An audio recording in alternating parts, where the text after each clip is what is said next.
नागेश्वर ज्योतिर्लिंग की रहस्यमयी कथा जानकारी बहुत ही रोचक होने वाली है, तो वीडियो को अंत तक जरूर देखें अगर आप भगवान में विश्वास रखते हैं तो। जब अत्याचार अपनी सीमा लांघ जाता है तब परमात्मा को स्वयं अवतार लेना पड़ता है, और जब बात स्वयं भक्त की रक्षा की हो तो महादेव किसी भी रूप में आ सकते हैं। कभी रुद्र बनकर, कभी भस्मासुर का नाश करने वाले बनकर, और कभी खुद ज्योतिर्लिंग का दिव्य रूप लेकर आ सकते हैं। आज हम जानेंगे ऐसी ही एक रहस्यमयी और अद्भुत कथा जहां भगवान शिव ने राक्षसों के आतंक से पीड़ित भक्त की रक्षा करने के लिए स्वयं नागेश्वर ज्योतिर्लिंग के रूप में अवतरण लिया। ये सिर्फ एक मंदिर की कथा नहीं, ये है एक चमत्कार, एक संदेश और एक रहस्य की। तो कहानी अंत तक जरूर देखिएगा और हमारे चैनल सोना तनु 2024 को सब्सक्राइब कर लीजिएगा, क्योंकि हम ऐसी ही धार्मिक रहस्य से भरी हुई कहानियाँ लेकर आते हैं। तो शुरू करते हैं और सबसे पहले जानते हैं कि नागेश्वर ज्योतिर्लिंग की उत्पत्ति कैसे हुई। नागेश्वर ज्योतिर्लिंग गुजरात राज्य के द्वारका और बेट द्वारका के बीच स्थित है।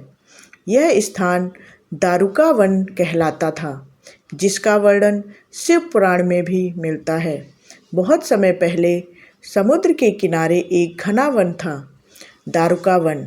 यहाँ दारुक और उसकी पत्नी दारुका नामक दो राक्षस तपस्या करके शिव जी से शक्तियाँ प्राप्त कर चुके थे। इन दोनों ने जंगल को राक्षसों का गढ़ बना लिया था और वहाँ ऋषियों, साधुओं और भक्तों को तंग करना शुरू कर दिया।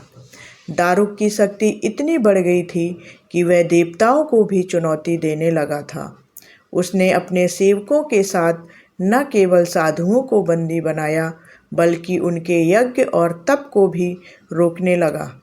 वहीं दूसरी ओर इसी वन में एक सच्चे परम भक्त शिव भक्त रहते थे, जिनका नाम था सुयग।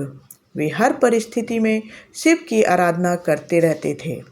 दारुक ने उन्हें भी बंदी बना लिया और एक अंधेरी गुफा में डाल दिया।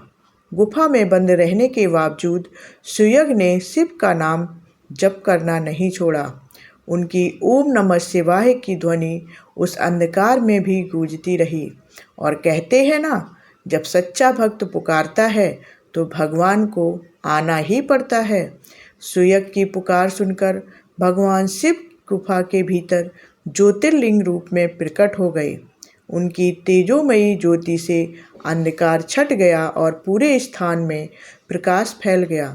शिव ने उस तेज से दारुक और उसके साथियों का वध कर डाला, भक्तों को मुक्त कराया और कहा, यह लिंग अब से नागेश्वर के नाम से जाना जाएगा। जो भी सच्चे मन से इसकी पूजा करेगा, उसका भय हमेशा के लिए दूर हो जाएगा। अब जानते हैं कि ज्योतिर्लिंग का नाम नागेश्वर क्यों पड़ा। इस क्षेत्र में नागों का निवास था, खासकर वासुकी और शेषनाग की पूजा यहाँ पर प्रचलित थी। भगवान शिव की जटाओं में नाग विराजते हैं और नाग देवता भी शिव के सहचर माने जाते हैं। इसलिए इस शिवलिंग को नागेश्वर यानी नागों के ईश्वर नाम दिया गया। नागेश्वर ज्योतिर्लिंग की विशेषता यह है कि यह शिवलिंग दक्षिण मुखी है, जो दुर्लभ और अत्यंत शक्तिशाली माना जाता है। मंदिर में 25 मीटर ऊंची भगवान शिव की दिव्य मूर्ति स्थापित है, जो समुद्र किनारे दूर से भी दिखाई देती है। यह मंदिर रक्षा और निर्भयता का प्रतीक है। इस कथा से हमें यह शिक्षा मिलती है कि सच्ची भक्ति में अपार शक्ति है।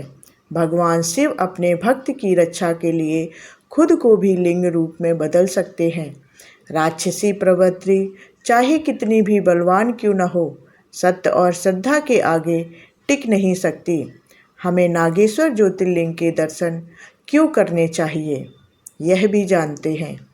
डर और शत्रु बाधा से मुक्ति पाने के लिए हमें नागेश्वर ज्योतिर्लिंग के दर्शन करने चाहिए। सच्चे मन से की गई प्रार्थना तुरंत फलदायी मानी जाती है। यह स्थान जीवन में स्थिरता और साहस प्रदान करता है। जब जब राक्षसी ताकतें बढ़ी हैं, तब तब शिव ने स्वयं अपना रूप बदलकर पृथ्वी पर अवतार लिया है। नागेश्वर ज्योतिर्लिंग की यह कथा सिर्फ चमत्कार नहीं, बल्कि एक संदेश है कि जब भी तुम्हारा विश्वास डगमगाए तो शिव का नाम जप कर लो, क्योंकि वो हर युग में हर समय अपने भक्तों की पुकार सुनते हैं। कमेंट में हर हर महादेव लिखें और अपने दोस्तों और रिश्तेदारों को कहानी को शेयर करें, जिससे कि ज़्यादा से ज़्यादा लोगों को पता